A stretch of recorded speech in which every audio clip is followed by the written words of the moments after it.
Hello friends, welcome to JK stories. ఈరోజు మనం వంకాయ పచ్చడిని చాలా టేస్టీగా ఎలా తయారు చేసుకోవాలో చూసేద్దాం. ముందుగా మనం పచ్చిమిర్చి, 2 టమాటాలు, ఒక పెద్ద వెల్లుల్లి, కొత్తిమీర, పెద్ద వంకాయని తీసుకోవాలి. ఆ వంకాయకి మరియు టమాటోకి ఆయిల్ బాగా రాయాలి. ఆ తర్వాత వంకాయని 4 వైపులా కన్నాలు పెట్టుకొని వంకాయ మధ్యలోకి పచ్చిమిర్చి మరియు తోలు తీసి పెట్టుకున్న వెల్లుల్లి రబ్బలు పెట్టాలి. అలా పెట్టిన తర్వాత బొగ్గు పొయ్యి మీద కానీ గ్యాస్ స్టవ్ మీద కానీ 15 to 20 మినిట్స్ కాల్చుకోవాలి. అలా కాల్చుకున్న వాటిని తీసి వాటి పైన తోలును అనేది సపరేట్ చేయాలి. అలా సపరేట్ చేసి పెట్టుకున్న వాటిని ఒక బౌల్లో పెట్టి చేతితోనే స్మాష్ చేసుకోవాలి. అలా చేసుకుంటే టేస్ట్ ఇంకా పెరుగుతుంది.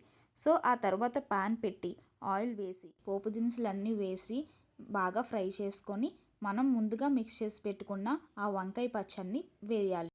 వేసిన తర్వాత ఒక 2 టైమ్స్ మిక్స్ చేసుకుంటే మనకెంతో టేస్టీ అయిన వంకాయ పచ్చడి రెడీ అయిపోతుంది. ఈ వంకాయ పచ్చడి అన్నంలోకైనా చపాతీలోకైనా చాలా బాగుంటుంది.